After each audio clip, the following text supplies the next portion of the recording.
Ya, Assalamualaikum warahmatullahi wabarakatuh. Perkenalkan, nama saya Rafli Surya Pratama, NIM 0533188884 dari Prodi Sistem Informasi. Di sini saya akan menjelaskan mengenai tugas 2 dari mata kuliah pemrograman berbasis web milik saya. Oke, mungkin langsung saja. Oke, jadi di sini itu pertama kita ada 3 page, yaitu index, stock, dan tracking. Lalu ada 3 file JS, data bahan ajar, stock app, dan tracking app. Untuk data bahan ajar ini merupakan data dummy yang di-share dari file tugas. Lalu ada CSS style ringan supaya tampilannya lebih baik. Oke, mungkin start dari index dulu. Untuk index ini dia tampilannya tidak ada apa-apa, cuman sekedar info aja dan juga button untuk redirect ke dua halaman, yaitu stock dan tracking. Sekarang kita lanjut ke stock terlebih dahulu. Oke, buat di stock di sini saya buat dengan bentuk table. Di sini sesuai dengan tugas, yaitu ada search, sorting, search, filter, dan juga sorting. Lalu ada juga button untuk tambah dan edit. Mungkin kita mulai dulu dari tabelnya sendiri. Untuk tabelnya sendiri di sini itu ada menampilkan beberapa data dan juga untuk status. Ini status saya tambahkan sendiri ya. Dia ada 3 jenis: menipis, butuh reorder, dan aman.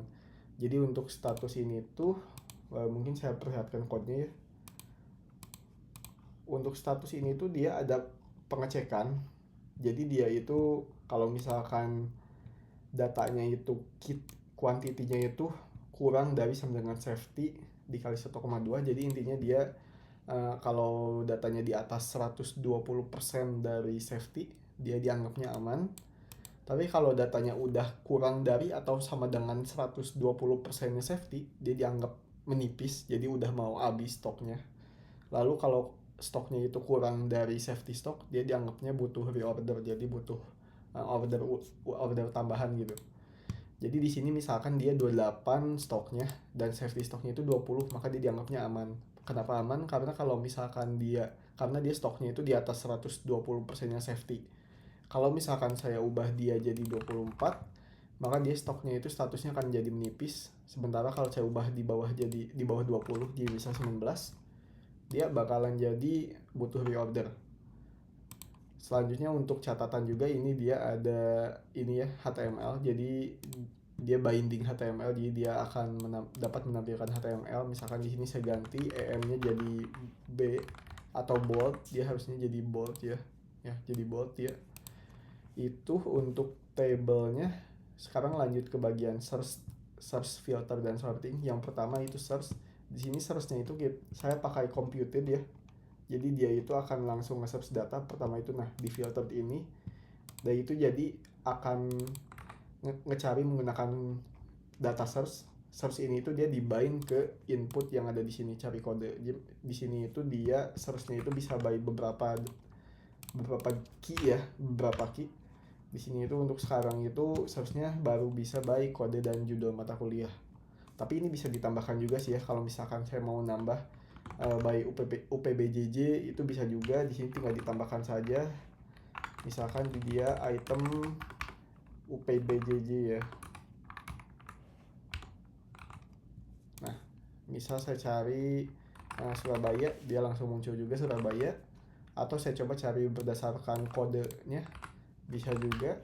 Tapi kalau misalkan dia gak ada datanya, dia langsung menampilkan tidak ada data ya. Misalkan saya cari berdasarkan Surabaya, tapi saya tambahin S, Surabayas, dia nggak ada ya datanya. Selanjutnya untuk filter, di sini ada 2 filter, filter by UPJJ dan filter by kategori. Mungkin di sini saya hapus dulu untuk UPBJJ karena sebenarnya tidak diperlukan juga, karena sudah ada filternya, jadi tidak perlu ada di search. Untuk UPJJ ini filternya datanya diambil dari UPBJJ list yang ada di data bahan ajar yang ada di sini, dan untuk kategori juga dia diambil dari kategori list. Dan ini kalau di filter dia otomatis juga sama, karena saya menggunakan computed di stock app-nya ini. Dia langsung nyari berdasarkan filternya, dan filternya ini itu diambil dari data binding ya, selected UPBJJ dan selected kategori. Oke, terakhir sorting. Untuk sorting ini disimpan di button. Ini mungkin agak kurang kelihatan, tapi dia ada di table headernya ya. Jadi di sini itu dia ada sorting untuk beberapa jenis, ada kayak kode bisa kita sorting by ascending dan descending juga. Ini juga sama, dia pakai computed, cuman ini di sini langsung saya pisahkan computednya dengan yang filter tadi. Jadi setelah datanya difilter melalui filter dan search, lalu di sort. Setelah itu dibuat pagination, karena di sini saya tambahkan pagination juga. Tapi mungkin tidak kelihatan karena datanya masih 4 ya. Sementara saya di sini menambahkan pagination per page itu 5. Mungkin sorting saya coba dulu ya satu-satu. Kategori UPBJJ, untuk lokasi rak ini nggak saya sorting.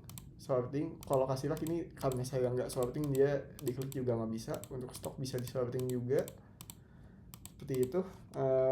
Untuk pagination mungkin saya coba ubah per page-nya manual jadi ketiga, dia jadi ada page 2 nya ya, dan bisa diklik juga karena datanya ada 4, jadi per page-nya 3, berarti sisa datanya satu lagi nya di page 2. Ini saya coba ubah ke 5 lagi. Sekarang masuk ke tambah bahan ajar. Di sini saya buat bentuknya modal. Di sini bisa mengisi kode mata kuliah, judul dan lain-lain. Mungkin contoh saya coba isi dulu ya. Kode mata kuliah MSI 4309, pemrograman berbasis web. Kategori sama juga, diambil dari data bahan ajar, UPJJ, lokasi rak, tes misalkan harganya misalkan 10.000, kuantitinya ada 3, safety-nya 1. Ini di atas berarti harusnya statusnya aman. Dan ini untuk catatan. Simpan dan dia langsung masuk ke bagian bawah ya. MS4309, pemrograman berbasis web, Jakarta, tes 31, catatan. Dan kalau saya search juga datanya langsung bisa ya. Nah, MS4309. Selanjutnya untuk edit, mungkin tadi sempat diperlihatkan juga jalan ya. Misalkan saya coba edit pemrograman berbasis desktop gitu, dia langsung bisa diedit ya, langsung keganti. Itu untuk stok. Mungkin sekarang kita lanjut ke tracking. Untuk di tracking ini dia ada list dari data trackingnya dan bisa di search juga berdasarkan nomor delivery, name, dan juga status ya. Di sini itu untuk input juga ada, dan untuk listnya di sini seperti biasa saja, dia mirip dengan tugas 1 sebelumnya, menampilkan data-data yang ada. Saya coba mungkin input dulu. Untuk input sama dibuat modal juga. Lalu untuk nomor DO-nya ini dia dibuat otomatis ya, sekuensial. Jadi karena ini data pertamanya 0001, jadi data keduanya tentunya 002. Namun di sini karena saya mengikuti dari tulisan di sini ya, dia menggunakan format 3 digit, sementara data contohnya itu dia formatnya 4 digit. Mungkin kita coba langsung isi saja NIM-nya, nama mahasiswa. Ekspedisi di sini diambil dari data bahan ajar juga, dia diambil dari data bahan ajar di bawah, dia diambil dari data pengiriman list. Menampilkan data namanya, tapi yang di save itu data kodenya. Jadi misal saya pilih reguler ya, pilih paketnya saya ambil 140.000, dia data total harga di bawah ini langsung berubah. Kalau saya ganti juga 120, dia data total harga di bawahnya langsung berubah ya. Jadi dia mengambil dari data bahan ajar yang diambil dari data paket. Selanjutnya untuk tanggal, di sini saya menggunakan input date HTML bawaan. Misalkan saya coba seperti ini, simpan DO, dia langsung muncul ya. Atas nama Rafli Surya, NIM, nomornya, lalu paket dan riwayat perjalanan, ekspedisi dan lain-lain, status, tanggal kirim. Misalkan saya mau coba cari data ini, bisa juga menggunakan delivery ordernya atau DO. Di sini langsung muncul. Tapi kalau misalkan saya coba cari 03 yang nggak ada, dia langsung nggak ada data trackingnya juga. Mungkin itu saja ya untuk tracking, jadi harusnya sudah selesai. Mungkin saya coba perlihatkan code-nya juga, kurang lebih sama. Bedanya di sini saya menggunakan bentuk list bukan bentuk table, dan untuk search dan lain-lainnya juga dia sama menggunakan computed. Di tracking app di sini sama juga. Yang pertama itu di sini saya pakai convert tracking object, metodenya di sini itu untuk mengconvert dari bentuk objek yang ada di data bahan ajar. Dia kan bentuknya itu objek ya, objek dengan delivery ordernya itu menjadi key. dan di sini saya ubah menjadi array of object yang dimana key-nya itu dimasukkan ke dalam node delivery order.